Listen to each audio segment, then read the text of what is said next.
Right, good evening, everyone. On behalf of the Department of Social Studies and the Academic Circle, I welcome you all to this presentation today. And head of the department, Professor Anton Pieratna, is also here, and I'm really happy to see him with his busy schedule. Anyway, we see that there is a lot of interest in this topic among our friends, our social media friends, as well as among our academic colleagues in the university. And I think it will be a very fruitful discussion today with Mr. Darshan Ashoka Kumar. I think many of you know about him because he is quite an active person in social media and conducts many forums like Colombo Think Tank. He's the initiator of that program, and he has sort of created an upheaval in the field of studying philosophy among Sri Lankan friends.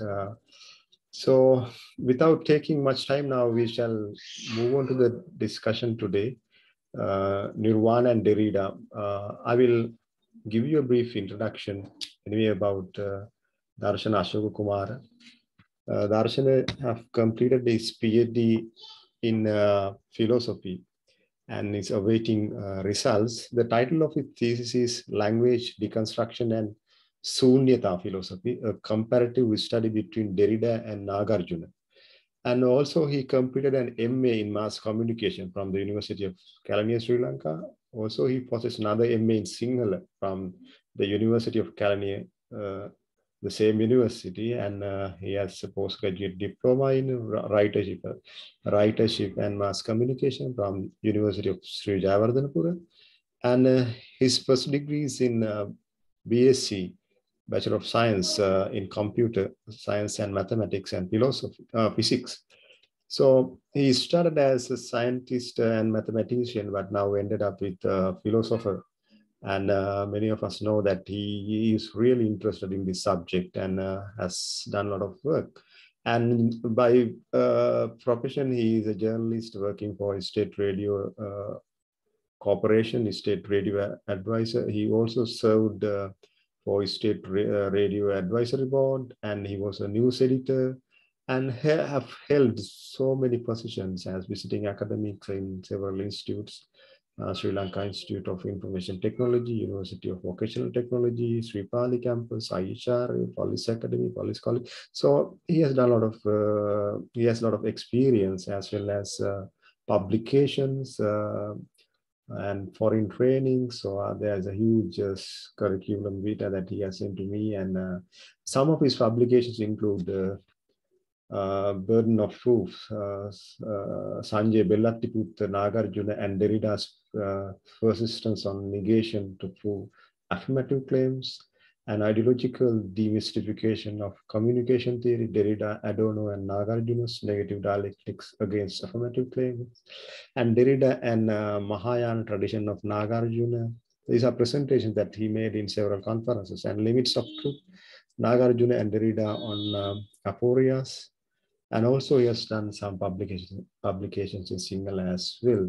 And there is a long list of presentations, publications, and we are really happy to provide this forum for Darshan Ashok Kumar, who has done a lot of work on his field, particularly in philosophy. And his supervisor, we should also remind him at this moment, a veteran educationist, academics in Sri Lanka, Desmond Mallikarachi, Professor Desmond Mallikarachi, who is one of our great friends and great scholars. And now I think it's time for Darshan Ashoka to talk about Nirvāṇa and Derrida. And these two terms, Nirvāṇa and Derrida, I think quite familiar, especially Nirvāṇa among Hindus and Buddhists. The concept is very much prevalent, and also Derrida's ideas have been quite available to the Sri Lankan audience as well. If you look at books like the Buddha's way to human liberation, or socio-historical approach by Nalin Swari. So there are efforts by Sri Lankan scholars to understand philosopher Derrida and to relate his ideas to various other systems like Buddhism, Nagarjuna's philosophy, etc. And so I'm not going to introduce, Derrida or Nirvana any further. Now we will let Darshan Ashok Kumar to talk to us on Nirvāṇa and Derrida, and then we can go for a discussion. And again, welcome, and Darshan Ashok Kumar, over to you. Yeah, thank you, Dr. Atula. Good evening to all of you. I'm really excited by your introduction, and thank you so much for everything you expressed here. Actually, you raised some very valid points here.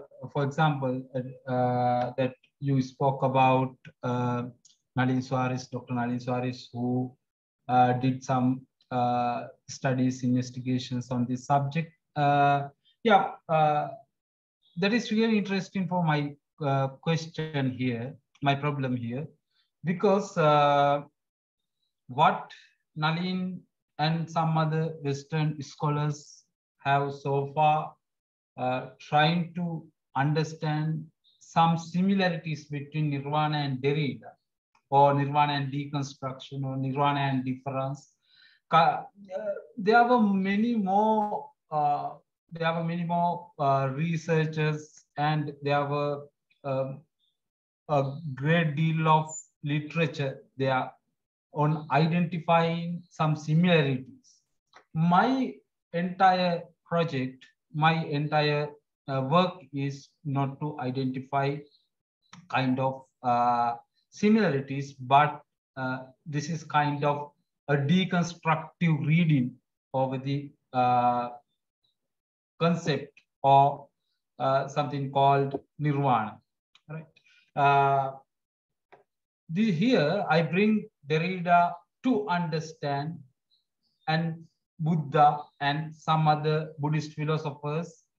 I bring them to understand what is ultimate reality. What is ultimate reality? That is the major problem that all the philosophers from Plato to maybe Measu or any kind of young philosophers in the present world, any kind of philosopher would be struggling to cope up with kind of thing like what is reality, what is being. For example, philosophers like Heidegger and philosophers, for instance, Jean-Paul Sartre, they were trying to understand what is there. Okay, even Lord Buddha and all other philosophers wanted to understand why there is some being or why there is some reality there. Okay, and their engagement with the being or reality is different in their strategies, right? When it comes to Lord Buddha and Buddhist philosophers like Nagarjuna, Chandrakirti, Buddhapalita, kind of the list of names is quite long. They all try to implement some kind of strategy. They wanted to employ some kind of strategy to understand what is there. Okay, this ontological problem. This I'm sorry that host has asked me to open the video. There is some problem with my computer because I cannot rotate my video. It's okay. It's okay. This would be disturbing to you, so I would You can change it anyway. There is a. I'm not sure. Yeah, this is not time to experiment with it. So I Okay, would, right. Go on later. We can do that. yeah. Okay. Yeah. These philosophers wanted to understand some ontological problems. Okay, why are we existing? Okay, that is the major metaphysical problem. Okay, why are we existing? What is existing? What is something there? Okay, is there some reality, or isn't there some reality? Okay, idealists like Berkeley, he came up with the idea that everything is constructed in our mind. There is no substance, some substance outside our mind. Right? Everything is created by our mind, and there is no other reality rather than our mental pictures. Right? And philosophers like Descartes, he said our mind and the external world are different. There's mind and body. And there is some extended world apart from our mind or cogito. Okay. Then the kind of approaches, kind of strategies were developed right across the saga of philosophy. Then I am taking two great philosophers like Buddha or Nagarjuna and Derrida to do this comparative study to understand this problem. Right. When it comes to Nirvāṇa, that in philosophies like Buddhism, it has many branches. If somebody says Buddhism, there is no one single thing called Buddhism. It's an umbrella term. There are many Buddhisms, right? In Sri Lanka, we practicing kind of Buddhism that based on that was constructed by the Mahavihara tradition or Istaviravada or Theravada, right? And in India, there was kind of Buddhist traditions like Madhyamika tradition, Madhyamika school of Buddhism, developed by Nagarjuna and his students. And there were another schools of Buddhism like Sarvastivada and Sautantrikavad, who only kept their confidence on the canonical texts, not on Abhidharma and other things. Okay. Then even when it comes to the ultimate truth problem, the approaches are different among these Buddhist schools. For example, Buddhist philosopher called Nagarjuna, his entire critique, his entire work is to answer major Buddhist schools regarding ultimate truth, like Sarvastivada or Sautantrika Vada. And also he addressed to some Hindu traditions, some Vedic traditions, and Nyaya, Vaisheshika, Mīmānsa, and kind of traditions. Anyways, that when it comes to Nirvāṇa thing, in my argument, okay, in my argument, that Nirvāṇa thing is ontologically same for every Buddhist tradition. That is, where early Buddhism, where the Lord Buddha himself taught us about Nirvāṇa, and it was followed by all other Buddhist traditions and Buddhist schools. Then this ontological profundity of Nirvāṇa has not been challenged by any other Buddhist school developed in later periods, right? That problem of existence problem of reality will be addressed by Nirvāṇa. Why? Nirvāṇa is the ultimate reality. Buddhism, basically early Buddhism and even later Buddhisms as well, they had kind of doctrine called two truth doctrines.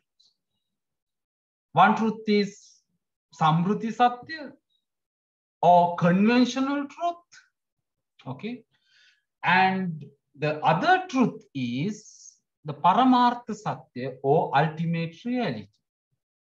Okay. Conventions are there and ultimate truth is there. And there is some dichotomy between these two. Right? But this dichotomy has been addressed by different Buddhist philosophers. I will talk about it later. Okay. Then conventions are there, ultimate thing is there. That means contingencies are there, some ultimate transcendental existence is there. Right? Okay. Let's come to, let's move to that. What is Nirvāṇa? Okay, let's define what is Nirvāṇa. In Buddhism, Nirvāṇa is a transcendent state, right? In Theravada tradition of Buddhism, right? In Theravada tradition of Buddhism or early Buddhism, sometimes there is some confusions over early Buddhism and Theravada Buddhism. Anyways, according to some orthodox traditions of Buddhism, right, Nirvāṇa is a transcendent state. It is transcendental, right? But some scholars are contesting that claim, that transcendentality of Buddhism or Nirvāṇa. A state in which there is neither suffering, desire, nor sense of self. That is a major argument, that there is no self, no Atma, nothing, no soul, right? No soul. There is no suffering, no desire, no unborn, and there is some transcendental state, right? But this is not equal to that, as traditional Buddhist scholars claim. This is not a Devavada, or this is not a, even some people claim that this is theism, or that this is quite disputable.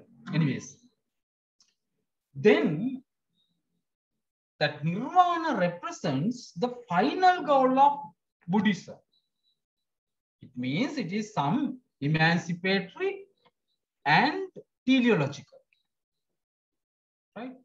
It represents our final goal of man's final goal is Nirvāṇa, right? You are in samsara cycle and you can achieve or you can attain Nirvāṇa, and that is your final ultimate goal, destination, right? This is this ultimate state of soteriological release, that, right? This is some kind of soteriological release or liberation. It is a vimukti, or in Sinhala or Sanskrit, it's a vimukti. Vimukti from dukkha and samsara. Right? You will not suffer anymore after attaining Nirvāṇa. Your dukkha has been vanished. Okay, this is a transcendental state. Okay, ultimate state. When it comes to earlier books, like in Theravada tradition, Nirvāṇa is described as some kind of in Theravada tradition and some early Buddhist tradition, they give some kind of descriptions over the Nirvāṇa. What is Nirvāṇa? Or like they want to give some terms for Nirvāṇa. Like it is ananta, infinite. Right? Nirvana is infinite thing for them. Okay, that finitude beings are not possible in Nirvana. Right? Your finitudeness is over. No more finitude in Nirvana. It is Ananta. It is non-conditions. It is not conditioned by any other. There is no causality actually. It is asankata. It is incomparable. It cannot be compared. There is no relativity in Nirvana. Anupameya. It's anupameya. Right? It's supreme, anuttara. It's the highest, far beyond. It's the highest refuge. It's parayana. It's safety, thana. It's the security. Most secure place. It's the kema. It is abodeless. No attachment. Analaya. And imperishable. Right? It is an imperishable thing. It is absolute purity. It's visuddha. Right? These kind of descriptions can be found in Buddhist canonical text about Nirvana thing. Okay, and also it's a real of nothingness. But this nothingness, I will discuss it later. This nothingness is not Jean-Paul Sartre's nothingness, right? This is a state of architecture or supreme mundane, it's logottara and amatha, immortal, and also emancipation, mukti, and shanta, peaceful, right? But this nothingness is, my argument is that this nothingness is problematic, right? That the major point in Nibbana or Nirvana is that you cannot arrive at Nirvana by logical reasoning or language. Language is incapable. That the Nirvana thing cannot be logically situated, or language is insufficient to explain Nirvana. It's called atakkavachara. Atakkavachara. Right? Beyond the language, ineffable, beyond the logic. There's some supreme thing. It is atakkavachara, inaccessible to discursive thought. Right? You are away from discursive thought. That means you cannot give any formula for Nirvana. It is incomprehensible. You cannot describe it by all the names. We gave names. The Buddha gave names. Buddhist texts describe about Nirvana, but it is not the Nirvana's being. You give, it is asankata, but it is not Nirvana. Right? You give, it is kema, but it is not a real description about Nirvana. It is beyond the language. The man who has attained Nirvana, we can say in traditional sense, it's Arihat or Buddha who have attained Nirvana. They only know what is Nirvana. No other person can know about Nirvana. That means all the contingent beings are away from Nirvana. All the sansaric beings cannot know about Nirvana. It is atakkavachara. It is it cannot be defined. It is ineffable, right? But there's some very interesting Buddhist tradition emerging in around 1st and 2nd century. In India, it is called Madhyamika tradition. They come up with kind of very subtle philosophical argumentation over this ultimate truth. Right? This tradition is called Madhyamika tradition. As I said earlier, its founder is, his name is Nagarjuna. Nagarjuna came up with his magnum opus called Moola Madhyamika Karika. Moola Madhyamika Karika. Right? Nagarjuna claimed that his doctrine is called Shunyatavada or Nishabhavavada. He came up with a very intricate, very complicated, and very subtle, very rigorous way of argumentation and logic. That Buddhist logic of Nagarjuna has been accepted by all over the world as kind of amazing invention. Okay, anyways, Nagarjuna's argumentation is this. Nagarjuna says there is no difference between Nirvāṇa and samsara. He says, na nirvāṇasya samsāras kim chidasti visheshanam, na samsārasya nirvāṇa kim chidasti visheshanam. Samsāreන් vishesha kota දැක්විය හැකි කිසිවක් නිර්වාණයට නැත. නිර්වාණයෙන් විශේෂ කොට දැක්විය හැකි කිසිවක් සංසාරයට නැත. That's the basic explanation. There is no special thing for samsara. There is no speciality for nirvana. Right? That he says there is no difference between nirvana and samsara.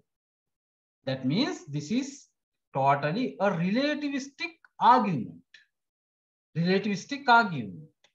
He comes up with this argument based on Paticca Samuppada of early Buddhism. Paticca Samuppada of early Buddhism. That means everything is derived based on co-origination. Right? If there is, let's say, whiteness can only be possible because of non-whiteness. Whiteness is only be possible because of non-whiteness. Right? That if we come to binary oppositions, right?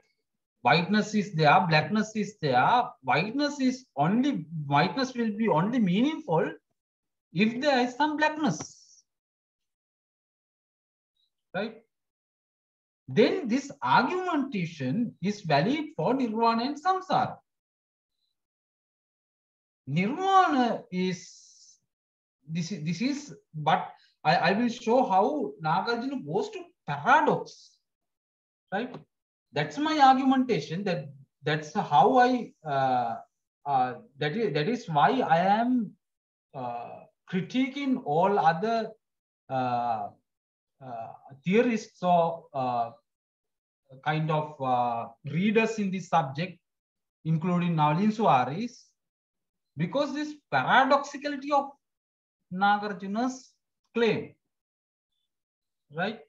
They say that this is more or less similar to difference of Derrida, because Derrida's difference also kind of relativity, right? Derrida also reject all the binary oppositions, right? No hierarchy for something, whether whiteness or blackness. Same kind of argumentation is there between nirvana and samsara. Argumentation of Nagarjuna. Nagarjuna also says there is no higher position for Nirvana and Samsara. Right? Kind of argumentation is there. There is no difference. But my argumentation is that what I am arguing is that Nirvana gets its superiority in the course of Buddhist tradition, including Madhyamika tradition, because that Nagarjuna will have to answer some problems in philosophy. For example, that some early Indian philosophers came up with wonderful arguments.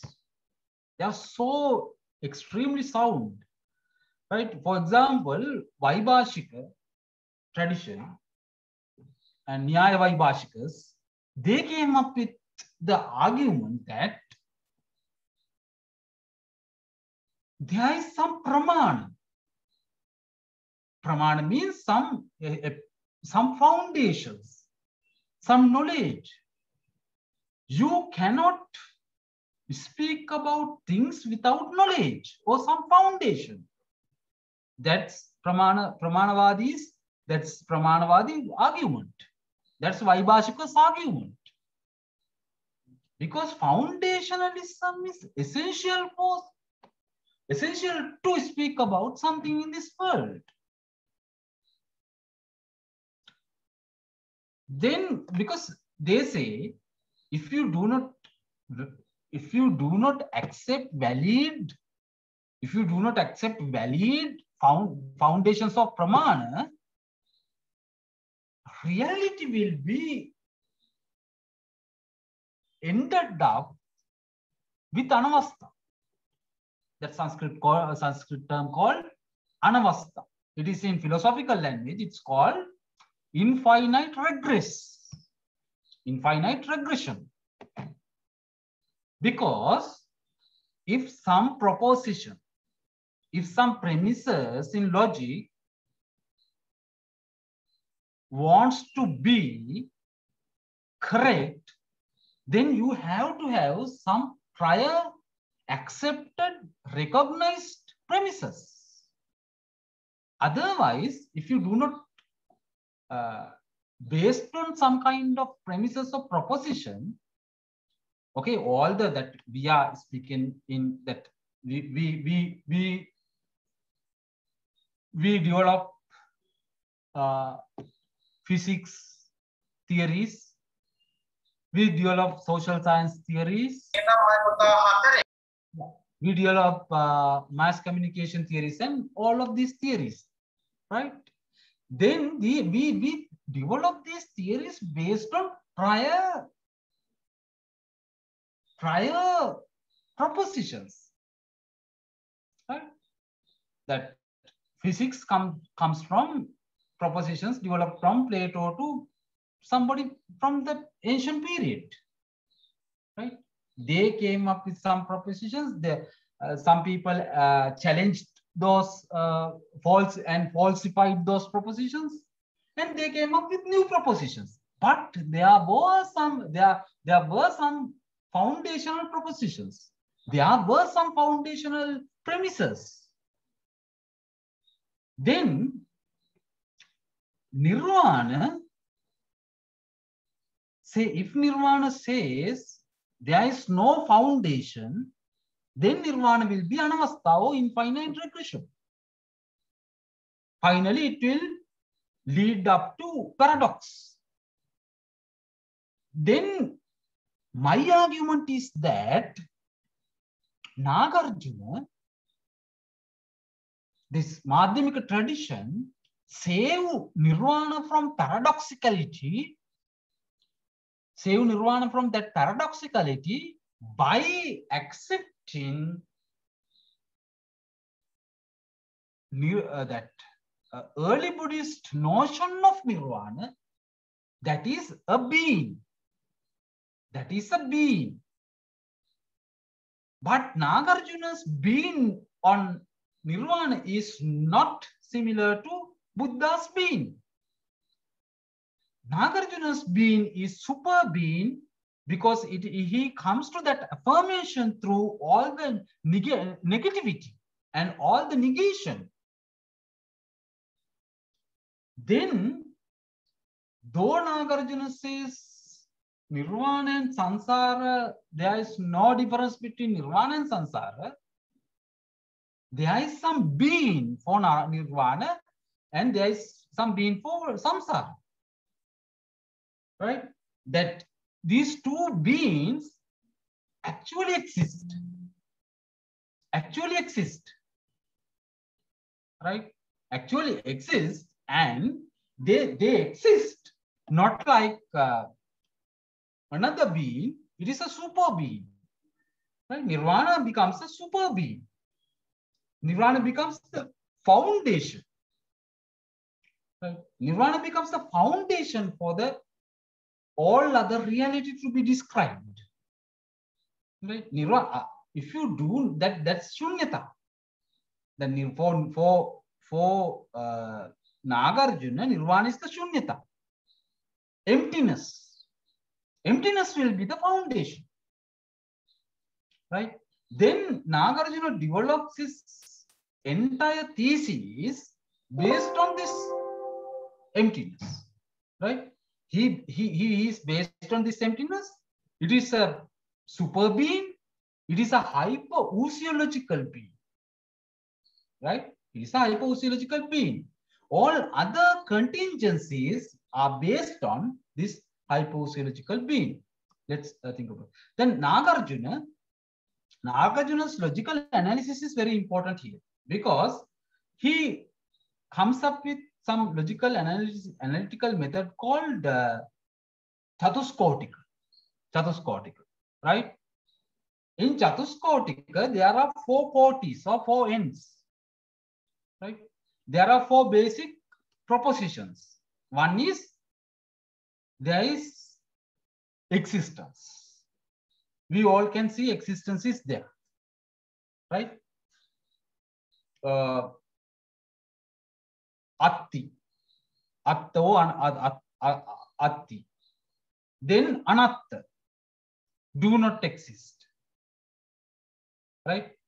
There are things in this world, phenomenal things, they exist. Some things are, some dharma does not exist. And exist that our cognition can even think of existence and do not existence. Both. Right? That means, for example, Schrödinger's cat experiment. That in quantum mechanics, there's an experiment called Schrödinger's cat's experiment. Schrödinger's cat's experiment is like either cat is dead or not dead. There is some point where in that point both cat in one time cat lives and cat is dead. Both can happen. Right? Both can happen. That affirmation and negation both can happen. And even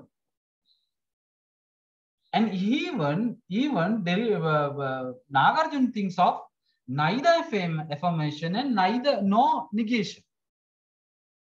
That means neither exists, do not exist. Right? All of these kotis, Chatuskoti, can be cognized. But Nirvana is beyond all the cognition. That's the thing. Then Nirvana becomes that all the possibilities in this world are analyzed by Nagarjuna, and he refutes all the possibilities. He points out he clearly points out in his Mula Madhyama Karika, all these possibilities are shunya. Right? But it is logical. But this logical formula is not the ultimate reality. That's the thing. Nagarjuna finally, that's the point where Nagarjuna becomes helpless. Nagarjuna finally attains that there is some being called Nirvāṇa that is different from this Chatuskoti. It is that Nirvāṇa cannot be counted under these propositions. Nirvāṇa is beyond all these propositions. Right? Then Nagarjuna successfully analyzes all the possibilities and all the relativity in this world. And it is more or less similar to Derrida's project. This is very, very intricate and very, very wonderful analysis of logic. Right? What Derrida does and Nagarjuna does are more or less similar in this case, because everything has no essence in case of this logical analysis.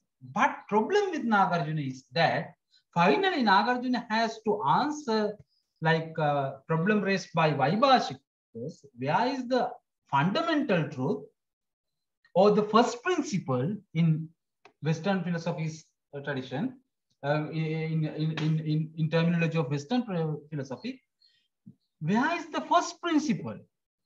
Vaibhashikas asks Nagarjuna, where is the first principle? Then Nagarjuna has nothing to say. Nagarjuna finally admits the existence of Nirvāṇa, that Atakkavachara Nirvāṇa, ineffable Nirvāṇa. Right? But when it comes to that ineffability, Derrida is totally different. That's the subtle difference between Derrida and Nagarjuna and Derrida and Buddha. Right? Right. I will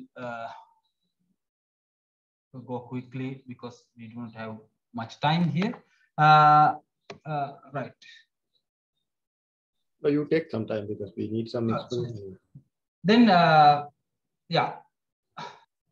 Then Nagarjuna came up with the Nishabhavada, as I said, that according to dependent origination, that Paticca Samuppada, that Salayatana Pacaya Nam Rupa kind of explanation, that dependent origination. Nagarjuna came up with that logical conclusion that every substance devoid of any permanent substance, right? Every entity in this world, they do not have substantial existence, right? It's called, because he said Nishabhavada. But finally he is proving that Nishabhavada is the Nirvāṇa, and Nirvāṇa is the ultimate being. Okay, that Nirvāṇa is the ultimate being. That will be the foundation. Okay, that for Derrida, this unspeakable transcendence of Nirvāṇa, when it comes to, when you that if you read through the Derridian lens over this Nirvāṇa, it is unspeakable transcendence. Right? For Derrida, difference is neither word nor concept. That's a subtle philosophical problem. Difference is neither word nor concept. For Nirvāṇa, Nirvāṇa is a word, a concept, and some existence, some being. There is Nirvāṇa. Right? Nagarjuna never denounced, never refuted, never disputed Nirvāṇa. Nirvāṇa is a concept. Nirvāṇa's existence is crystal clear. Right? But for difference, it is something unnameable. It is not a concept. It is not a word. Right? It is only a trace. Only a trace. I will explain about it. That Nirvana is some hyper-present thing, hyper-real thing. Because all in Nirvana, all the linguistic categories are not valid. Right? It is hyper-essential. It is not simply essential. It is hyper-essential. It is a hyper-present, hyper-real thing. It is really real thing. That we are never satisfied simply to say that is merely real. That for Nagarjuna says Sarva Drushti Prahanaya. In Nirvana, that all the drishtis are denounced. All the drishtis are denounced. Right? The same thing applies to the Lord Buddha, early Buddhism. In Nirvana, every drishti is not valid. Right? Then any presence in simple terms is refuted, but some hyper-present, some hyper-real thing is there. That is a being of being. Then on the other hand, difference, right, is less than real. There is no something real. There is no something real in difference, but some quasi-real. Right? It's never gets its being, its entity, its presence. In difference, no presence. When it comes to the ultimate reality, in difference, you do not have presence or some entity. But in Nirvana, you believe that reality, that it is some real thing. But in difference, it is not real. Right? It's like it's a quasi-being. Like Derrida comes up with terms like ashes, ghosts. In Derrida's terminology, the difference is like hauntology or zombies. Like you do not have that. In that reality is like that. That ultimate reality is like that. It is flutter between existence and non-existence, like a ghost. Right? Derrida comes up with that ultimate term called kind of undecidability of reality. That you do not have kind of existence or inexistence. Only undecidability is there. Only aporia is there. Only problematic situation is there. Only internal conflicts are there. Only traces are there. All these traces are material in case of Derridian philosophy. Right? Nagarjuna also used traces. And Buddha also used traces. Asankatam, it's a trace. It is not sankata thing. Anirodham, it is a trace for Nirvana. But these traces are ultimately leading to some hyper reality. But but Derrida's traces would not lead to hyper reality, would not lead to hyper essentiality. Right? It is all materialistic. Derrida's traces are all material. There are no transcendental signified in his traces. His original trace is some anteriority, half presence. All come under erasure, like as Heidegger says. Everything comes under erasure. I'm sorry if you are not trained in the philosophy. Sometimes these terms would be quite difficult. But I'm sorry that no other way to explain this very intricate, very complex problem of ultimate reality, right? But I try to, in questions and answer session, I will try to answer your questions if you raise about these things, right? Then difference is but a quasi-transcendental anteriority. That means Derrida does not totally denounce transcendentality. It is a quasi-transcendental anteriority. The difference is a quasi-transcendental anteriority, right? But it is not the super immediate transcendental ulteriority. That Nirvāṇa, that when it comes to ultimate reality, Nirvāṇa is a transcendental ulteriority. But difference is quasi-transcendental anteriority. It is before our thought. It is an originary presence, originally half presence. It is not a full presence.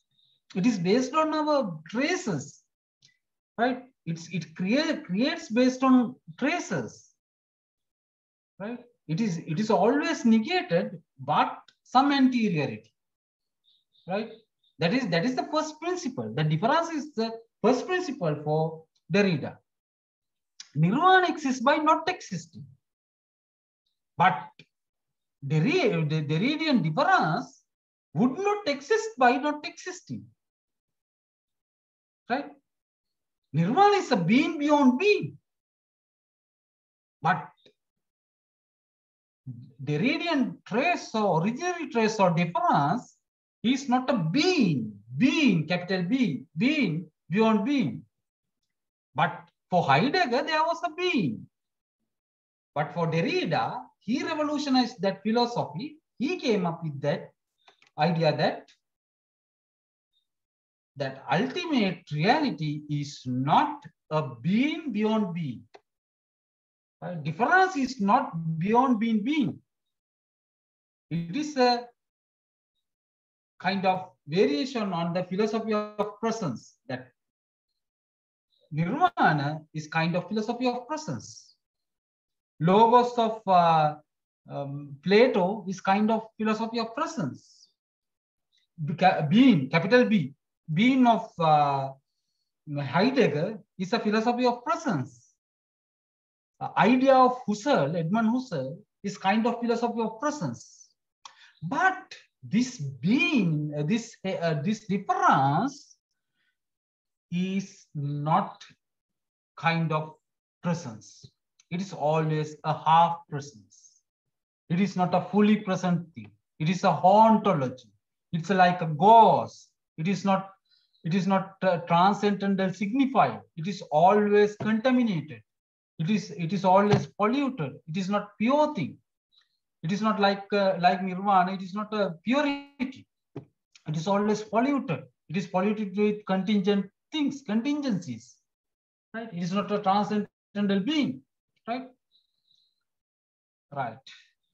Then difference is not the trace left behind by Deus absconditus. Right? This is not a Deus absconditus. That's like Nirvāṇa is kind of Deus absconditus, because like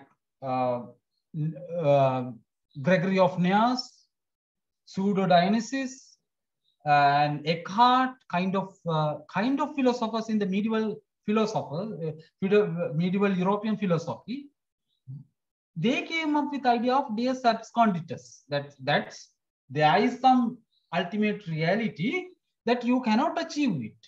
It is ineffable. It is always negated. You only reach it by coded tracing. Right? That in Buddhism also, they gave coded tracing like Asankata, Kema, Shanti, kind of coded tracing is there. And it works like a Deus absconditus. And we come to that Deus absconditus through those traces like Asankata, Kema, Shanti, like kind of traces. But difference is uses these traces but no deus absconditus there, right? It is only a nominal unities, only nominal presence is there, right? Right. Then that hypotheology of nirvana is always leading to pure presence or transcendental signified in terms of Derridian terminology. Then, right, yeah. Okay, I think I took more than 45 minutes. I think now it's 8:05. I would wind up my presentation. I really enjoy your questions and maybe comments and anything. I like to carry on this philosophical discussion with you. I really enjoy if you can raise any kind of issue raised during my presentation. Thank you so much, Dr. Atul and all who are listening to me. Thank you very much, Darshan Ashok Kumar. I think the presentation you did really well, and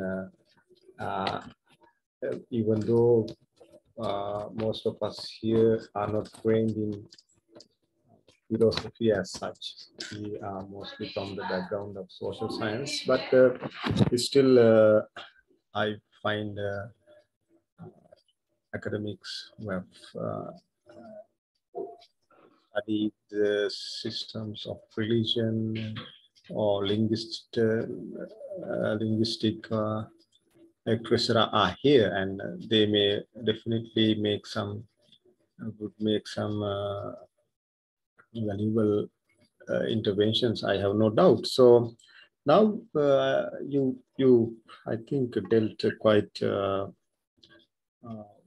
well with this these two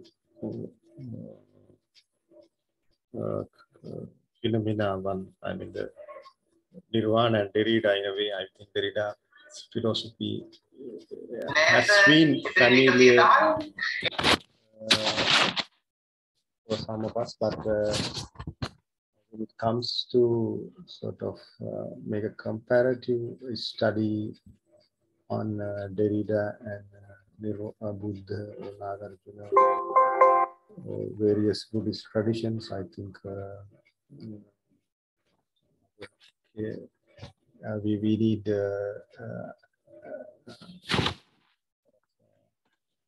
help from scholars like Darshana to understand that. So Darshana first attempted to define, point out point out various definitions of nirvana, the concept, and normally as laymen or as people who have a very slight understanding about Buddhistic idea of nirvana, our entire notion about nirvana is something that we can never reach it. It is something beyond our perception, something that we need a lot of efforts to reach to it, and we need to undertake a huge journey in the samsara to reach this ultimate transcendental state of state, or whether it is a state of mind or what it is still not it is not certain for us. So anyway, that by referring to Nagarjuna, I think you provided us with some important instrument to sort of understand the concept of nirvana in some ways, and how nirvana as another linguistic idea works with the language, and how it may be pursued with this logic of Nagarjuna, that he is Chatuskotikaya, really provides sort of logical argument in order to sort of at least argue that there is something called Nirvāṇa. So it's existence, or as you call it, it's formation or negation. Again,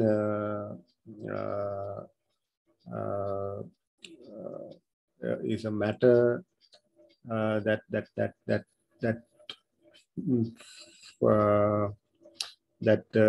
for us would not be a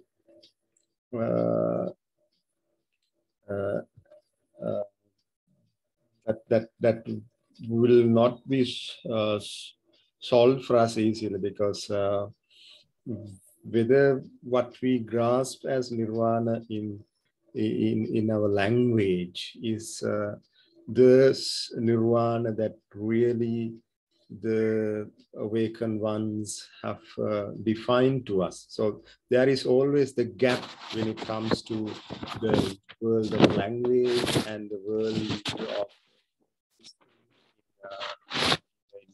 in other realms. So after all, I think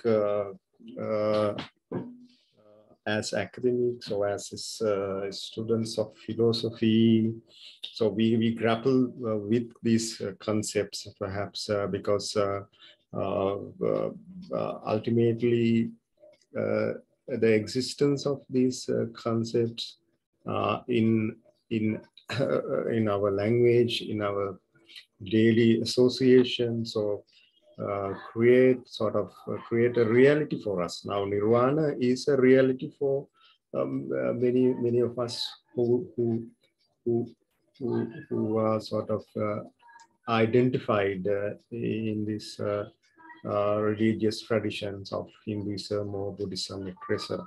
So that there is a social existence. So if we want to sort of confirm that where is Nirvana? So Nirvana is there with the people who really believe in it.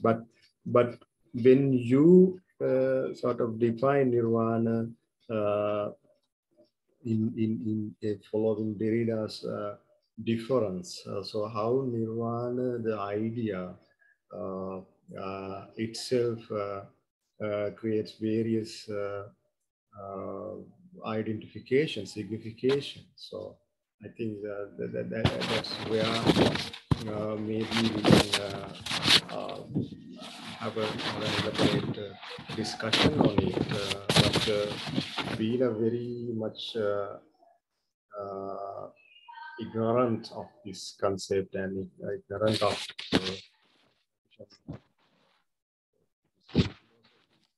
so I would now like to open the forum for any sort of ideas, maybe in English or Sinhala, so we can make some attempts to sort of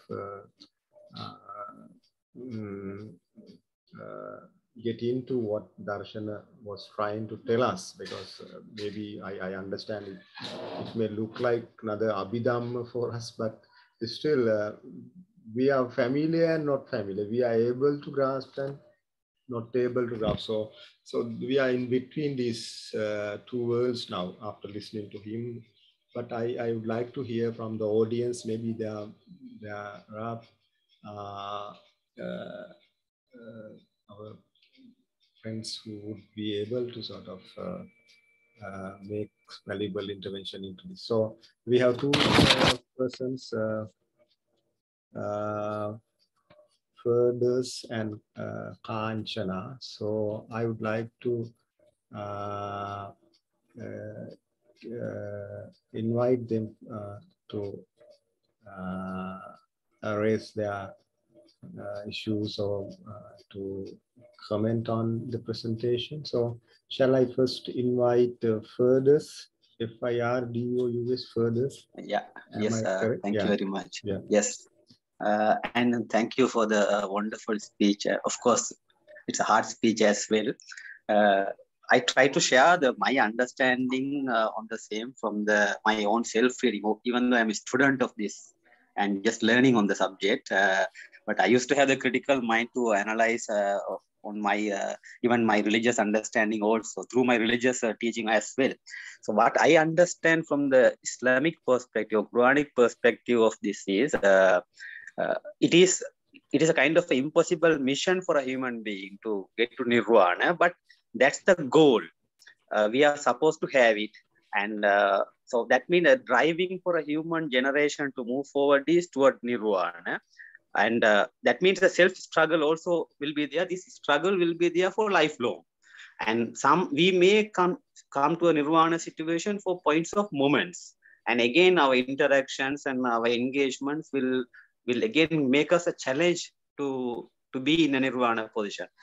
This is what my understanding. But doctor was telling nirvana as a possible as well, right? So I just want to share this opinion and see what's his take on that. Thank you.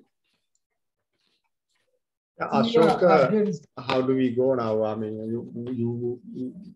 you want to answer? We can go Shall we collect some questions and then go on to answer? No. Together? One by one. Otherwise, yeah. Do you want to respond now? Okay, right. Yeah. We can go one by one. Otherwise, we will miss some points and important questions. Sometimes we could miss. Yeah, Fides, thank you so much for your wonderful question. Yeah, in accordance with Buddhist tradition, that nirvana is a possibility, that everybody is possible, everybody is empowered, by nature, everybody can achieve nirvana. But problem is that there is some, as Atula said, that there is some gap between comprehension of nirvana and its linguistic expression, right? That ineffability is there, right? Then there are some beings who have attained nirvana, and they tell us something like this is like this, but they say, yeah, this linguistic expression is not sufficient to explain what is nirvana, but we give you some traces. Kind of traces are there in holy books, like all the traditions of Buddhism. They have kind of canonical text. They have kind of traces for nirvana. But finally, we contingent beings, we sansaric beings, we do not know what is nirvana. Then there is some gap. Then actually, this is similar to all other religious soteriological doctrines. For example, this is common for Christianity. This is common for Islamic doctrine. This is common for Judaism. And in every religious soteriological doctrine has kind of gap. That gap creates with incapability of language. Then Derrida answers that problem. Derrida addresses that gap. Derrida says you do not have kind of transcendental signified that is free from all our material signification. That means that nirvana cannot be free from our material signification. Right? Like God, that if you say God, there's God in any kind of language, any kind of religious practice, maybe Brahma, maybe God, or any kind of ultimate being, then for Derrida says it is you cannot have kind of transcendental signified being because it is contaminated, it is not pure. That being is not that being is not away from our signification process. That's Derrida's argument. That how Derrida addressing that gap. Derrida says that gap is the violence. That gap is the violence because we give authority to Nirvana or God or Brahma or something. Nirvana, Derrida want to reverse that violent hierarchy. Reversing means that it is not the destruction. We have to slightly understand this thing. It is not destruction like in Heideggerian sense. It is deconstruction of that violent hierarchy. Okay. Then Derrida addresses that gap and kind of thing that Nirvana's transcendentality is addressed, that all, as Vidas raised that point, yeah, Nirvana, according to Buddhist tradition, Nirvana is a possibility, but we do not know what is it. That's the ultimate thing, yeah. Are you happy with my answer? Or do you need any clarification? Do you need more? Yes, doctor. I feel there is a harmony between the understanding, because what I felt is from the reading of the Quranic sense, yeah, it is. We always have to have that that goal. And also in Quran, you know, though we say it is come with the monotheistic religious faith based, but again Quran says no, this faith cannot be achieved by just because you born, and there should be a kind of intellectual searching process. And those who believe on the faith maybe only those who go on depth study, and rest of them will not reach to that level. So I feel, and also then it goes on teaching and content with the power. So I feel even the Derrida is addressing maybe the power at that time were using the religion or the faith for their favor. So he's deconstructing, as you said, to the Nirvana concept separately from the power to disassociate or to make free the Nirvana from the power. That means the running human power, you know, to make use. So I feel the same line of the harmony is there, even when we see the Islamic tradition where the Prophet Muhammad has reached to the place where most of them are believers, even though the idol, we name it idol worshippers, they believe God and they take the idol as a brokers to reach the God. So then the Muhammad has come and struggled to give, you know, take them together, but go for a search on that subject. So I feel both, even Derrida's case or this one, there is a harmony of searching, and there is, as you say, there's an open space for everyone to think of. Right? Okay. But keeping that that diversity live, and they were addressing the real political issues, the power dynamics and struggle, and in the name of power, they were doing exploiting and doing atrocities. So I think both, I feel there's a harmony, if I'm not mistaken, on my understanding. Thank you. Thank you for this. Now, shall I move to, I think, Dr. Kanchana? Yeah. Over to you. Yeah, thank you so much. I mean, I really enjoyed your very insightful and I mean extremely deep presentation.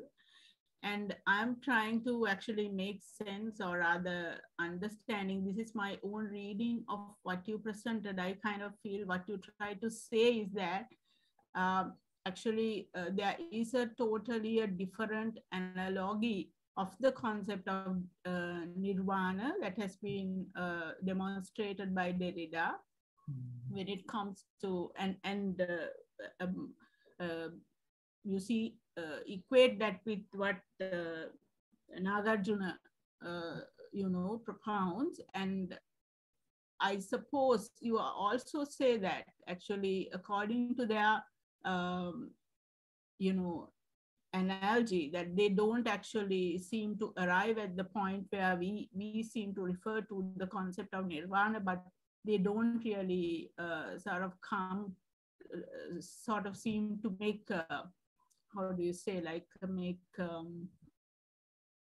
I don't think it's right term to say make peace with the term of Nirvana, but actually Nirvana is a more sort of a transcendental, you know, transcendental concept that actually can be understood and reached, even going beyond the point that Derrida and Nagarjuna Nagarjuna has been referring to. Am I right? Yeah, doctor, yeah. Yeah, and then I actually, you know, my sort of, my own take from, you know, your presentation is that it is probably because it is more of a secular analogy on the part of Derrida and Nagarjuna, and more of a, you know, worldly sort of, you know, attempt to understand or explain the concept of nirvana. On the other hand, by, I mean, what I know, I'm a Buddhist, so Lord Buddha. So I sort of see that it is probably because we do follow different journeys or different kinds of traditions, different kinds of practices, meaning-making processes in life. Therefore, according to what the kind of world that they are living in and the kind of beliefs and practices and materialisms that they are used to, that they are probably not able to sort of, you know, bridge this concept. But rightly, I do believe we are all, in all the religions, we are referring to one belief, one kind of peace, one kind of, you know, ultimate truth. So thank you so much. Yeah, Dr. Kancha, thank you very much for your comment and question. That in philosophically, that Derrida is addressing that very problem that you were explaining, that ultimate reconciliation or some peace. Derrida says you do not have kind of reconciliation. You do not have some kind of peace. Particularly, you can see it Derrida's response to Levinas. Okay, when Derrida was representing to Levinas, Derrida clearly says you cannot have kind of ultimate innocence, kind of ultimate ethics, kind of ultimate non-violence. No, that reconciliation cannot be achieved. If you are trying to achieve that kind of ultimate thing, kind of full presence, kind of ultimate non-violence, then it will be again a violent. Paradoxically, it will be violent. That is philosophical problem Derrida is raising.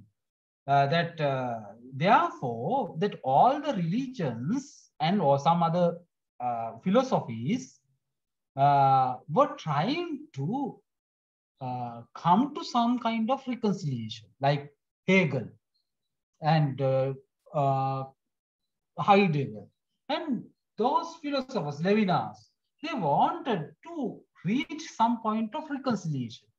But for Derrida, that reconciliation cannot be achieved, and it is far from us, and always our existence is problematic.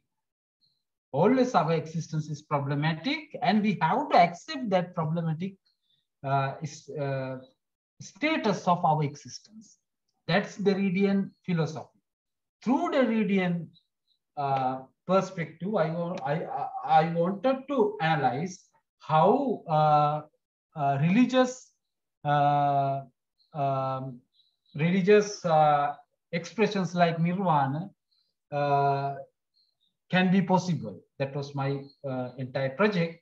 And Derrida is all about kind of problematizing things. Not he doesn't want to reconcile with anything. Yeah. Right. Thank you, Ashok. Now I would like to move to Dr. Nimmi Manike. So she has also studied linguistic philosophy. I think she would be making some interesting comments. Dr. Nimmi, over to you. Thank you, Dr. Atula, and thank you very much, Darshana, for this insightful presentation. Though I missed the first part of it, somehow. Anyway, I have a couple of, say, 3-4 points. First, let me put it in a form of a question so that we can, of course, discuss. First thing I would like to hear from you is it possible, if to go by what you were talking about Nagarjuna? Of course, I have not read much about Nagarjuna, except the article written by Franz and Manjali comparing Derrida and Nagarjuna on the concept of Shunyata. In any case, could it be possible Nagarjuna getting affected by Advaita tradition, since you were making that point of superhuman or super being? Yeah.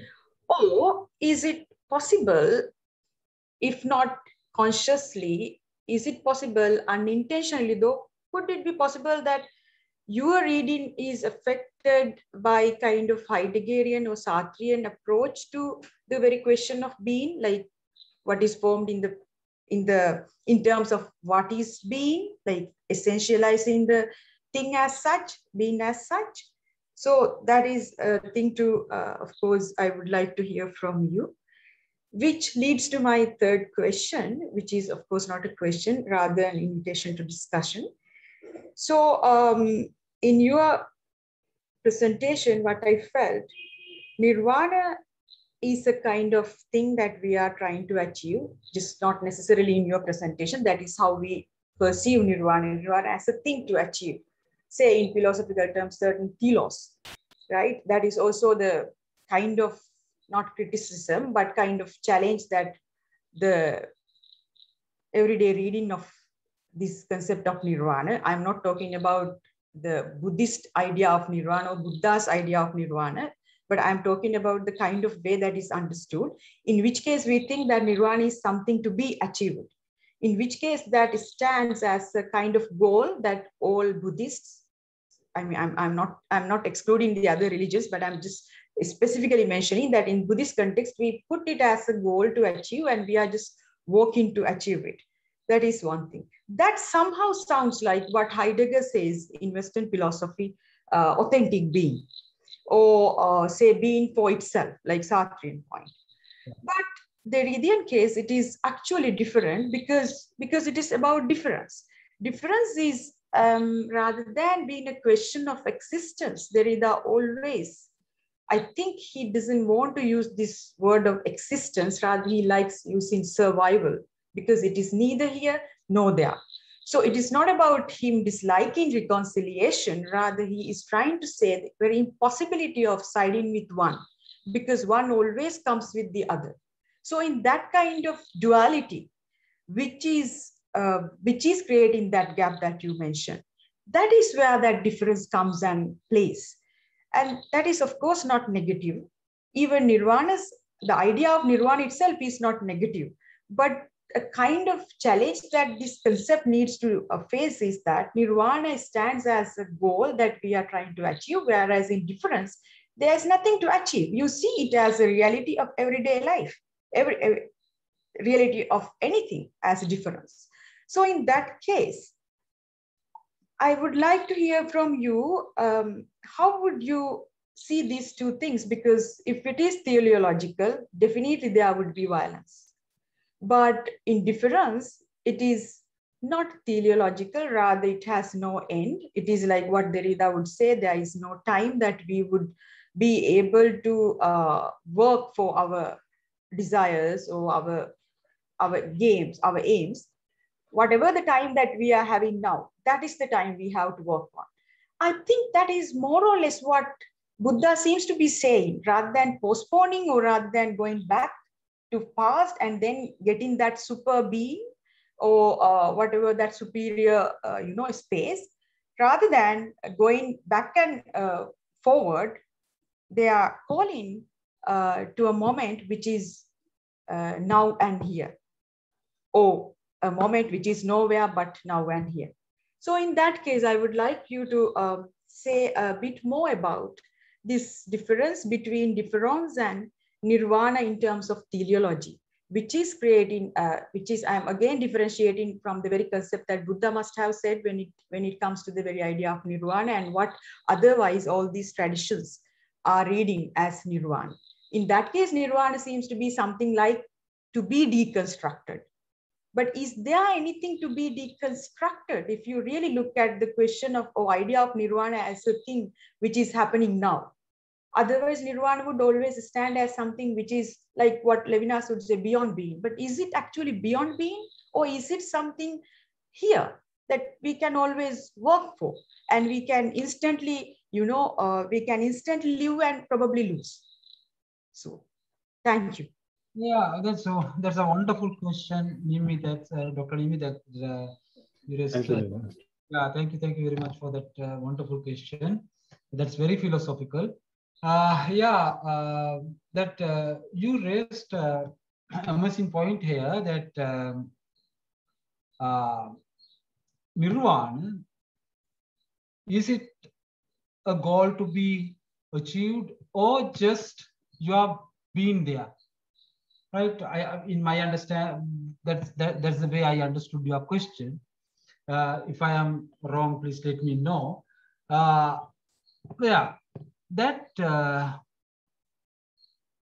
Even Nagarjuna says, right? Buddha has taught nothing. Buddha had not. He didn't want anything to say. Right? That means that Buddha, even Nagarjuna says, I have not taught you, I have not taught anything. I haven't said anything. I haven't said anything to you. But he has written 400 stanzas in his magnum opus, Mula Madhyama Karika. But finally he says, I have not taught anything. As you said, that just you be there, like that thing. But problem with this analysis is Nagarjunian Buddhist way of understanding our existence. Okay, that shunyata is much similar to medieval philosophers like Pseudo-Dionysius, because you are there, but there is some reality in you, and the world, because you become that ultimate, you enjoy that ultimate silence, as Pseudo-Dionysius says. Because you are there, you do not do anything. You are silent. You are just be there, because that ultimate truth is the ultimate silence. It is the divine essence. It is the unknowing cloud, right? But for Derrida, that reconciliation is very violent. Okay, because there is some essentiality. That essentiality is hyper-essential, hyper-osiological. Okay, that essence is not just essence, just another real thing. It is beyond the real. It is hyper-real. It is hyper-osiological. There is some essence, like Dies absconditus. There is some hidden, secret, unknown cloud is there.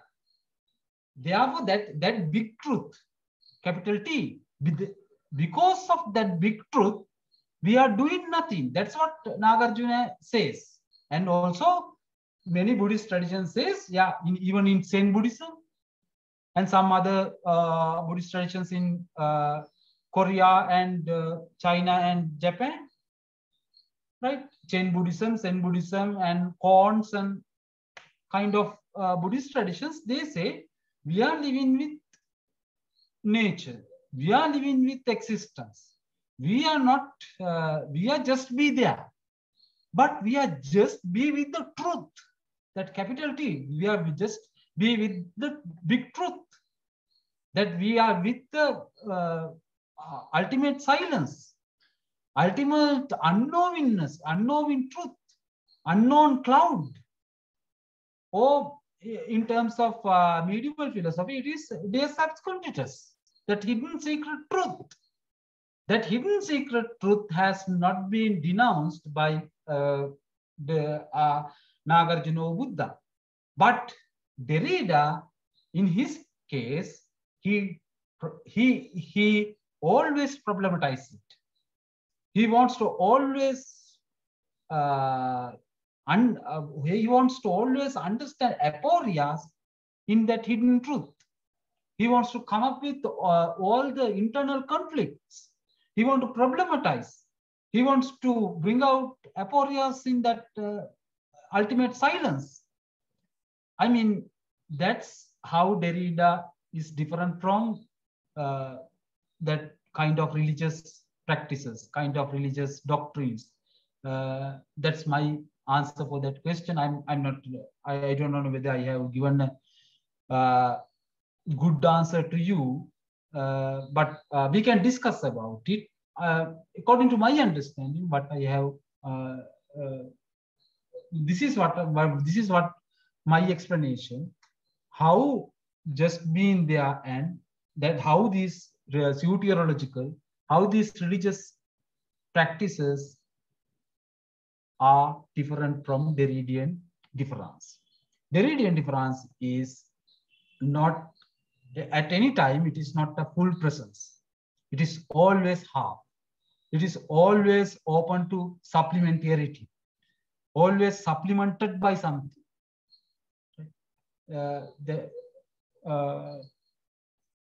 I mean, do you have any cons with me? I mean, Dr. Nimi?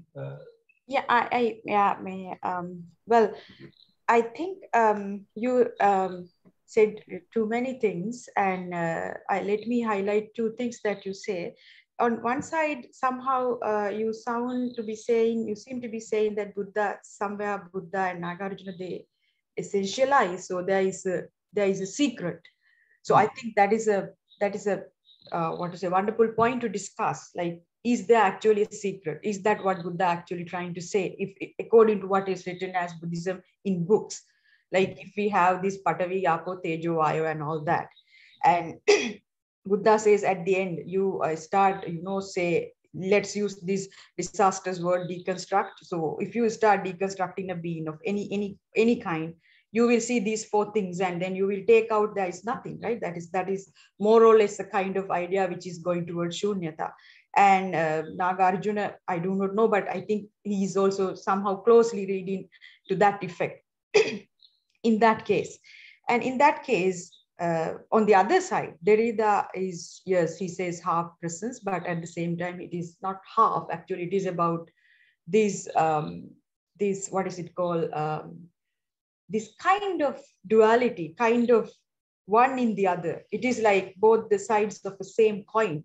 So it is not half, it is not absolute presence or absolute absence, rather it is presence, absence, and absent presence. So this is more or like what Buddha seems to be saying. So what I'm trying to say is that, don't you think that when we start defining things like nirvana or difference or whatever a concept, don't you think that in the context of religion, in the context of Buddhism, in this particular case, nirvana has been kind of uplifted to a goal in a way that one has to continuously work for, in which case it is becoming a very difficult thing to do.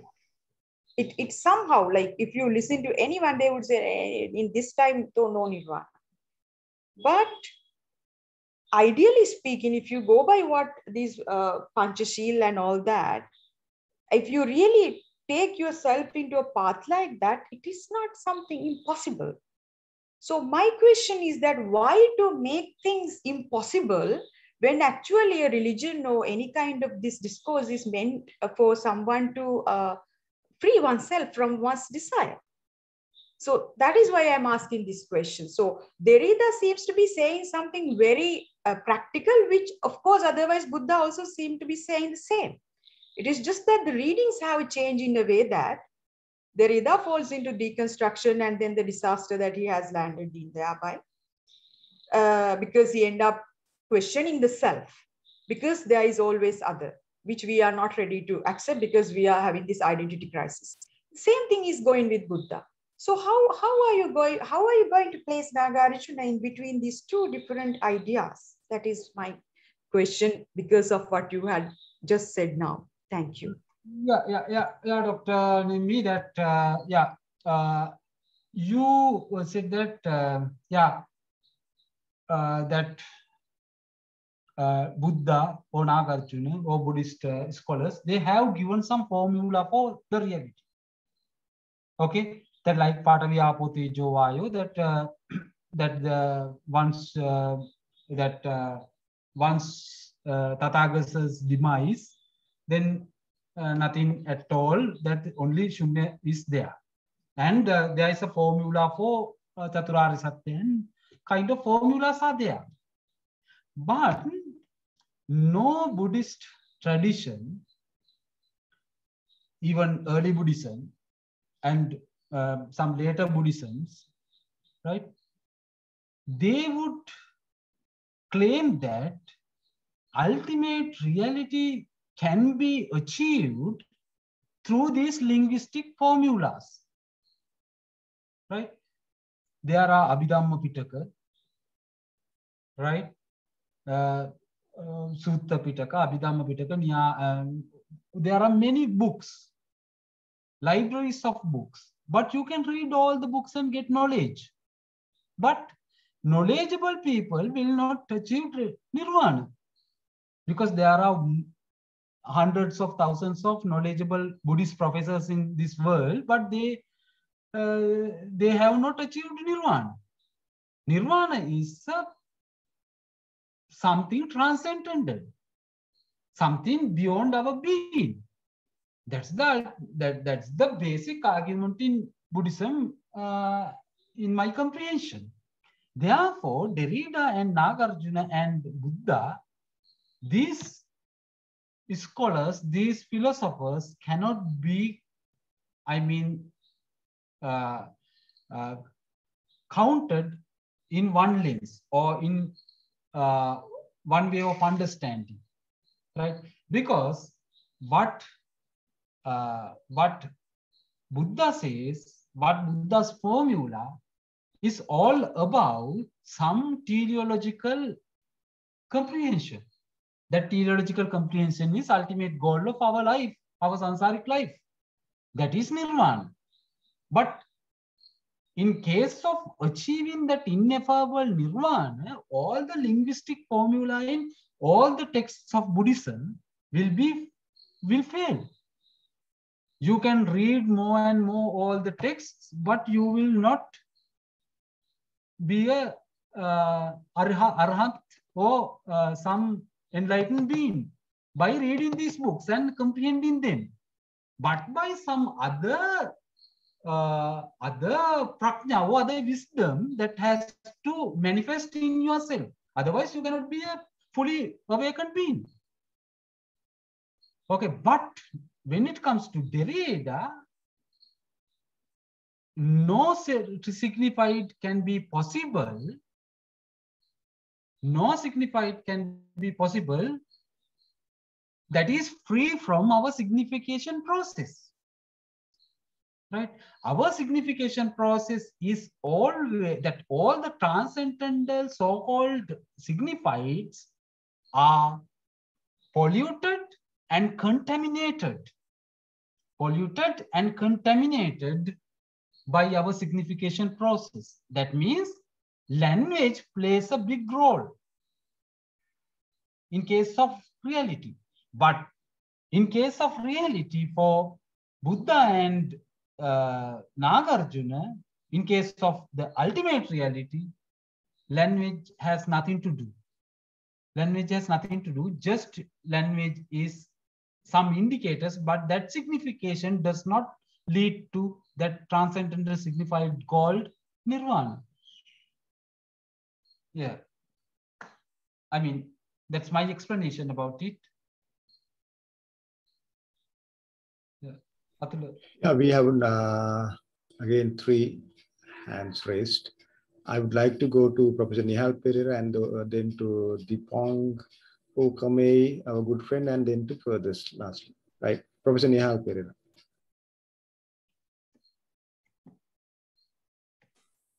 Okay, I think you made it, Darshana. First of all, I mean, I'm not a philosopher. I really enjoyed your presentation because I'm interested in this issue, and also I really enjoyed I think Kanchana and Nimi's kind of like comments, like which were fantastic, I think, for me.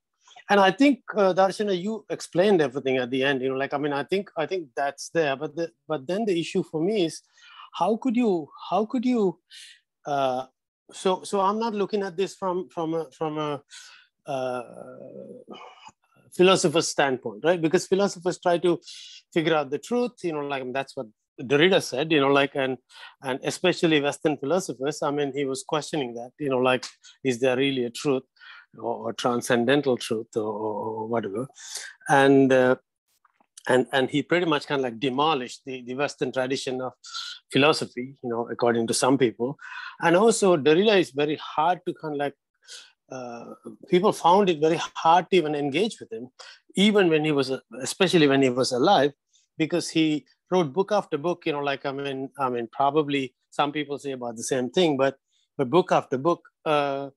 And when you critique one thing, like, I mean, he has written something else, right? So he was like, in a way, he was differing, to put it that way. So I'm just wondering whether you are comparing. I don't know. Maybe what I understood from the last comment was kind of like you are comparing texts. That I can understand, right? Because otherwise it becomes like. So I'm just wondering whether you're taking whether you can actually compare Western philosophy and, if you want to call it Eastern, because there's nothing called Eastern, right? I mean, so Eastern philosophy, can you compare? Are we comparing apples and oranges? So that's what I was wondering. And then also in regard to, because these guys live in a very different world, right? I mean, for the West, like, I mean, they live in a place where there's one God, there's one heaven, there's one hell, and there's teleology, like God created the world, and at one point we're going to be rise again, right? And then you're probably comparing this with some people, whether right or wrong, they understand there are like 4 hells, like so many heavens, and there are so many things that you can do after death, right? And then, of course, the Buddha said, like, so I'm not sure whether you can actually compare, this transcendental, like even whether you can actually even use the word transcendental truth to Nirvana, because there's so many truths out there and 33 million gods, like around them. So, I mean, I understand we live in a Eurocentric era. I mean, we take things from Europe. So, as somebody who has really studied Derrida as well as Nagarjuna, I'm wondering about this comparison. And also, when you talk about difference, I don't think Derrida talked about. I mean, it's a little bit like Nirvana. Derrida did not define difference, right? I mean, he used it, and it is for the other people whom it becomes important. Now we need to define, because we can't talk about that, we can't capture that, right? So and you also said it's an unknown cloud. That's the term that he used. So how are you talking about the unknown cloud? Like, and because if you go back to the Buddha also, he said, like, I found something, I can't tell people, like, I mean, this, at least the stories that we have heard, the Buddha did not think the humans can even understand this, right? Whatever he found. And then his truth is more experiential, right? Or bhavana me panya, right? I mean, and in the last version, you said that we cannot really understand. So from where I am, like, I mean, I'm more of a social scientist of space. We question the what do you call, universalizing the specific, right? So Europeans kind of like have used this called what Said would call the positional superiority, right? I mean, this is a, you know, like in a different sense, you know, like the violence of the duality, but he would call from a more social standpoint the positional superiority. So and which is taken by the Europeans, and then all of a sudden people talk. I mean, I have friends who talk about Lefebvre as if his work is kind of like valid for every place. Are these really valid for these places, and also even subjects? You know, like somebody who believes in so many gods and so many things, because as you know, we cannot access the reality, right? I mean, this is very, very foundational, fundamental for your talk, as well as, you know, the Buddhas as well as Derridas, you know. So we live in a world, we create this truth for ourselves, you know, like interacting with whatever is outside, right? So my question is, are we really comparing apples and oranges, to summarize that? Thank you. Yeah, my point. This is not actually comparison, Professor, apples and oranges. This is an evaluation or some study or investigation regarding strategies employed to understand what is the reality. Okay, because as you said, Derrida came up with the idea of difference. It is his way of understanding the world, right? It is more or less based on Heideggerian philosophy, okay? And also he is indebted to Husserl, and also he is indebted to some other philosophers, European continental philosophers. And his strategy was there to understand what is reality. Right? Difference is something kind of first principle. It is like Aristotle's first principle. Is that first principle is not based on full presence. Right? That is a different way of understanding the world. That is a different strategy to understand the world. And also Nagarjuna had a strategy to understand the world, and the Buddha had a strategy to understand the world. What I am doing is that investigating and studying these strategies. In that case, there may be comparisons. The problem is that we can critique one strategy over another. That has happened throughout the tradition of philosophy, because the Heidegger criticized all the metaphysical tradition of the Western philosophical tradition. Then it was extended by Derrida. Before that, Descartes criticized the medieval philosophy, and Kant came up with some reconciliation over rationalist and empiricist world. Then these strategies can be evaluated, compared, and criticized. That I am seeing what Buddha has said about ultimate reality through the lens of Derrida, and also I can see I can see Derrida through Buddha. Right? When I am doing some kind of study on understanding the Buddhist notion of Nirvāṇa in a deconstructive reading, what I am doing is a deconstructive reading over the Nirvāṇa. It is not actually a comparative study. When I am seeing a Buddhist notion of Nirvāṇa through Derrida or deconstruction, then I find there is some logocentrism. There is some logocentrism. There is some transcendental signified in Nirvāṇa, some teleology in Nirvāṇa. That is what I find in Nirvāṇa. That's my philosophical argument. If my argument is insufficient, somebody else can contest it. right? Somebody else can contest that Nirvana is not something teleological, as Tanimi said it. But my argument is that Nirvana is teleological, and Nirvana is beyond our language. It is ineffable, and no linguistic formula suffice to explain Nirvana. Then, when answering to your question, this is not just comparing apples and oranges, just evaluating in a philosophical method these strategies. That is what I have done. Professor. Yeah. So if I may follow up, Darshini, you know, we talk about these things.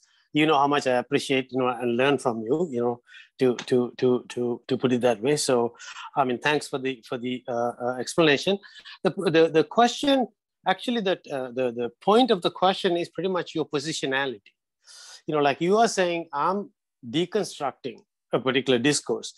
So is there a position, like when you take these two different philosophies, if you want to call them, I think when you, as you use the word philosophy, then you put them on the same plane. So I think the intellectual strategy of putting these things in some plane where we can talk about the two, right? So in a sense, you can also take a Buddhist view or the Buddha's view or the Nagarjuna's view and look at Derrida, right? So that would be that position.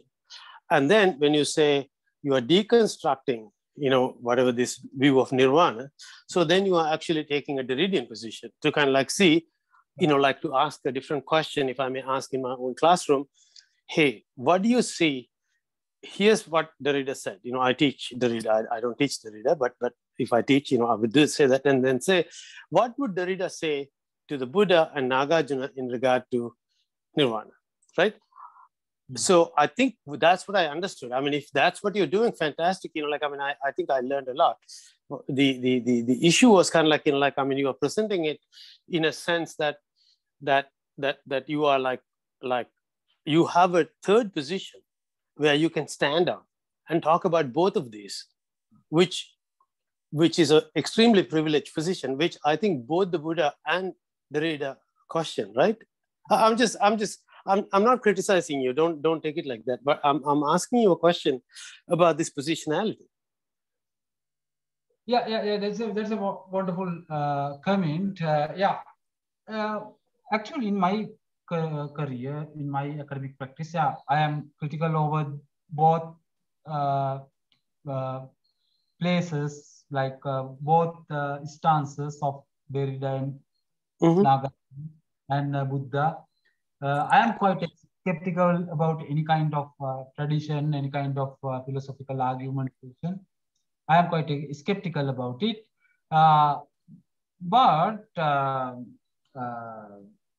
Can I add one more thing? I mean, you know Derrida much more than I do. I have only scratched the surface. But Derrida himself said you don't have a position outside.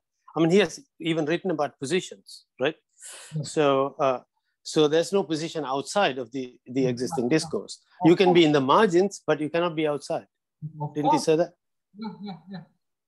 Yeah, extremely correct. Yeah, you cannot be take a position outside, or you can have some exteriority. Right. Kind of exterior. You cannot have kind of exteriority. Yeah, it's right. Yeah? And sure. My study is basically about actually that seeing Buddha and Nagarjuna through deconstructive eye. At the same time, you said we can see we can see about Derrida through Nagarjuna and Buddha. When we are taking that position, then we can only say Derrida is a Mithya Drishtika, or some pagan-like kind of term we can say, right? Because in Buddhist perspective, that is some Mithya Drishti, because you do not believe that supreme truth. What is that supreme truth? That Derrida does not believe that supreme truth. That supreme truth is Nirvana. Why do you not believe that supreme truth? Because Derrida says, no, I cannot believe it because we believe because Buddha said it to us. But Derrida says, then in Buddhist perspective, then Derrida will be a Mithya Drishtika. Because Derrida would not, is not ready to believe Nirvana because it has been said by Lord Buddha. That's the only position we have to believe in Nirvana, is that some religious leader has said to us that there is something called Nirvana in this world, or outer world. No other way of understanding Nirvana or believing Nirvana.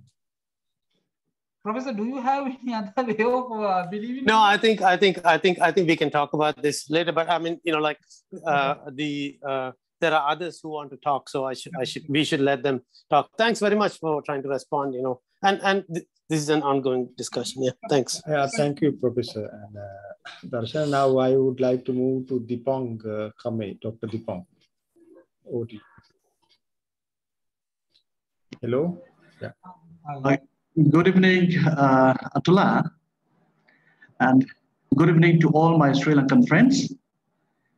This is indeed a privilege to participate on this beautiful, evening sessions webinar on a very important topic called Nirvāṇa and Derrida. So, unfortunately, I joined a little late and I could not hear the whole speech or presentations by the speaker, but I'm very sure that he have given a thought-provoking speech, because the relations between Nirvana and Derrida is a very new one, and we need to explore more on how there is a connectivity or how there can be a contrast between these very ideas. But when we look at the Nirvana from Buddhist perspective, it is a transcendent state in which there is neither suffering, desire, or nor sense of self, and the subject is released to the effect of karma. But in the context of Derrida, we have came across in our scholarly days. Still, we are young scholars, but we just joined in the professional course. So when we look at it, we know about the deconstructions of ideas, particularly the Western philosophical traditions, in fact, the Western culture. So how we can correlate between these two is a very important dimensions that we can deeply look into, particularly from the Asian scholars, and then we can look ahead in the next day, in days to come, debating, discussing, and how and which values has more, better for us to consider and adopt in a social life as well as in a scholarly life. With these few comments, I give my very best and thanks to the speaker, and particularly to my friend, good friend, Atula Samarakun. Thank you. Yeah, thank you, Dipong. And Darshan, would you like to sort of present your views on that comment? Yeah, actually, I appreciate his comment, Dipong. And yeah, as you said, that we have to explore these philosophical problems in much deeper sense, and because some very subtle areas, there are very philosophical, very subtle places in both traditions, both Western French philosophy tradition and Eastern traditions like Madhyamika tradition and kind of Buddhist schools.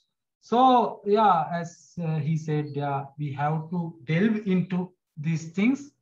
Yeah, I had tried just to invoke some thoughts over these things, and yeah, we will have to go deeper into these matters. Yes, exactly.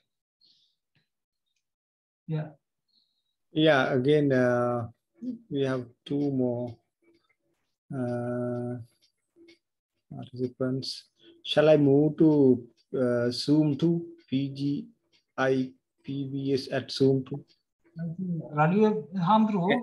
Okay, thank you, Professor Samarakon. And yeah, I am Ralu Padmasri Amdru.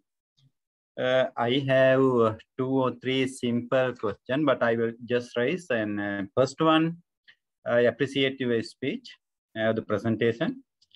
The first question is like this, and will not it be more meaningful, or that means more convincing, if your talk is exactly or just limited to Nagarjuna and Derrida, or Buddha and Derrida, instead of complicating all these 3? That's one question I would like to ask. And Darshan, are you going to reply, or are you going to wait until the second question is raised? That's an extremely valid point. Yes, Amdru said that, Professor Amdru, that it's a really valid point that I could have limited it to Nagarjuna or early Buddhist notion of Nirvāṇa. Yes. Okay.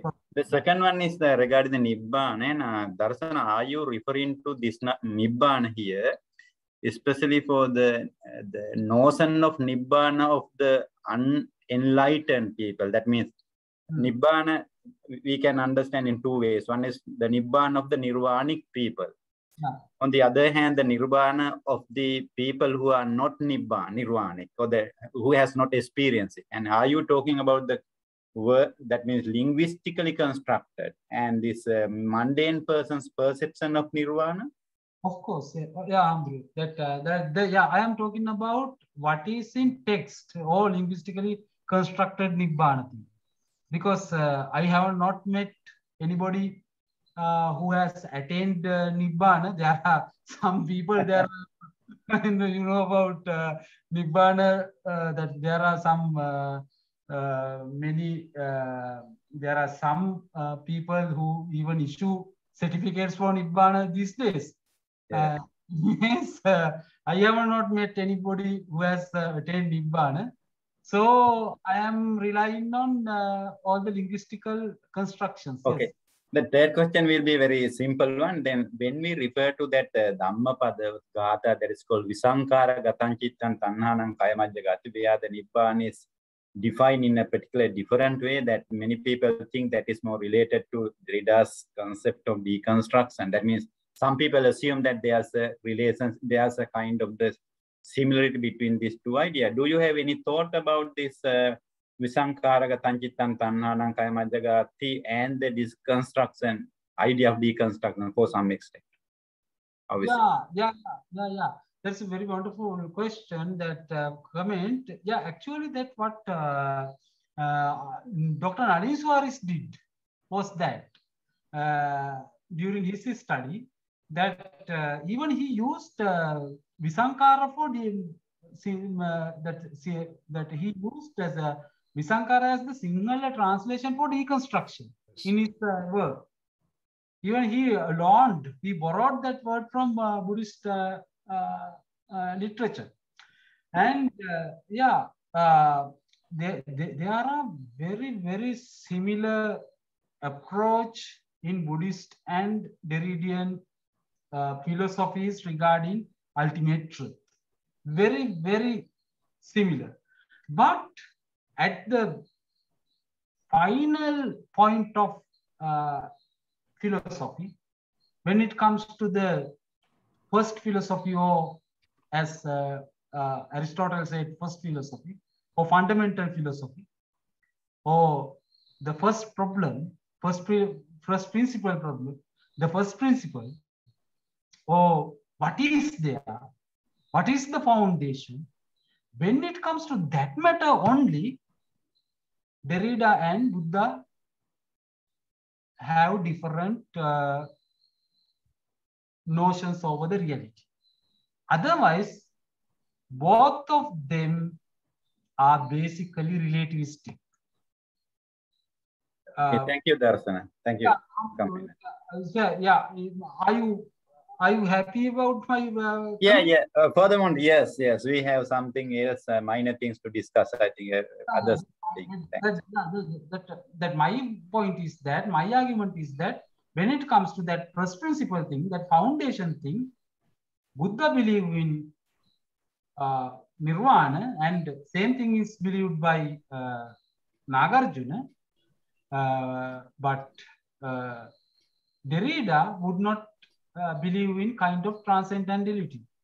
Derrida finally says for that relativity, that finally it would lead to aporia and internal conflicts and undecidability. It is not a reconciliation.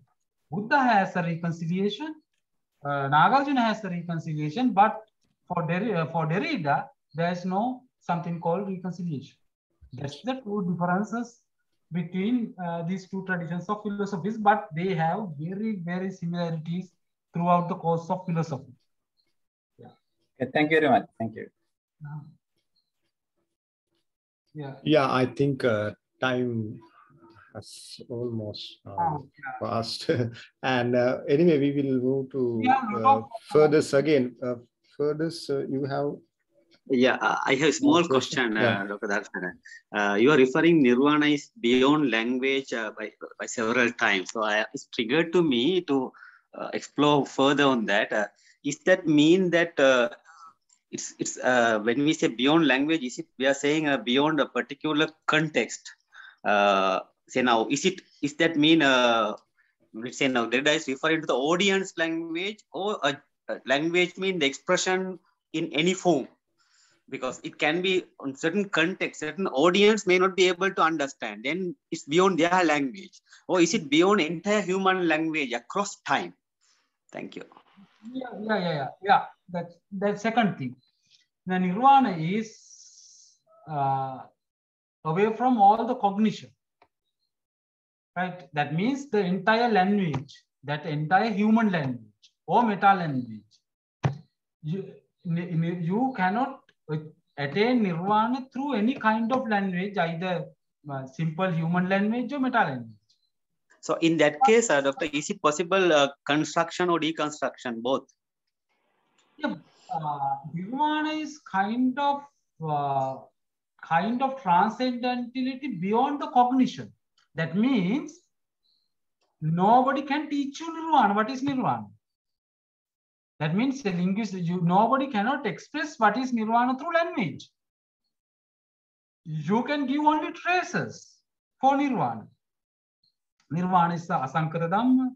Nirvana is something shanti. Nirvana is kema. Nirvana is akata. And kind of descriptions are given to Nirvana. These are traces. But the experience of Nirvana is totally beyond all these linguistical constructions. It can be. In that case, that's is that wrong if I say Nirvana is a status of status where one experience kind of a justice, dignity, peace, and protection, right? And whenever this be challenged, where the Nirvana is getting out of order, and then the struggle comes to put Nirvana into the position. So will it be wrong? Yeah, Nirvana, yeah. As text says, we do not know. As Buddhist canonical text says, there are two types of Nirvana.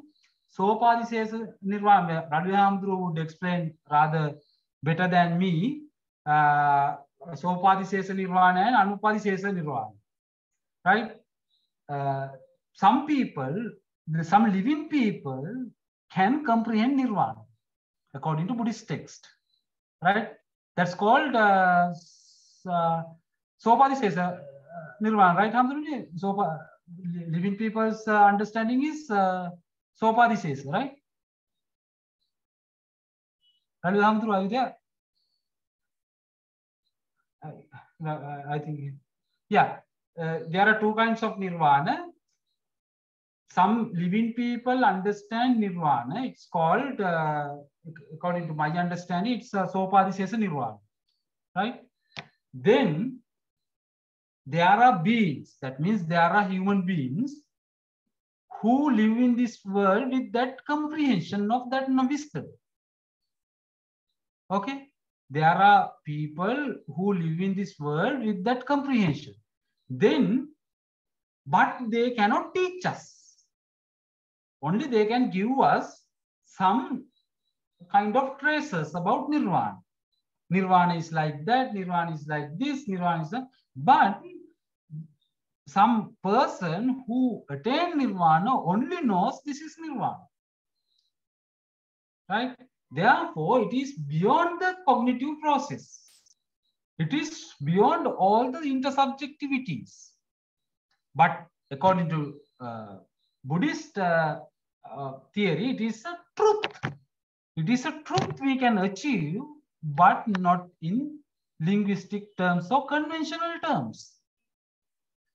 It is based on your wisdom. It is based on your, it is a truth you cannot achieve through your wisdom. Right? It is not a linguistical comprehension. It is beyond that. I'm not, I don't know whether you are happy with my explanation or not. Thank you, Doctor. I got it. Yeah. Yeah, I think now, if there are no more comments or questions, we can conclude the session. Yeah, Darshana, do you have? But we cannot. Darshan, if you have any final comments, you can make now within 2-3 minutes, because this subject itself is very interesting, and I think it can generate more controversies, more arguments. Ultimately, as you said now, I mean, nobody has attained Nirvāṇa, and ultimately nobody is able to speak the subject without experience. So our entire enterprise is about experiential knowledge. So this is beyond what we can experience. But ultimately, we are dealing with this language of Nirvāṇa, whatever, right? So anyway, we are really thankful to Darshana for undertaking this talk today, and doing a wonderful presentation and sharing his findings from the PhD at Trisera. So Darshana, do you want to add anything finally, or?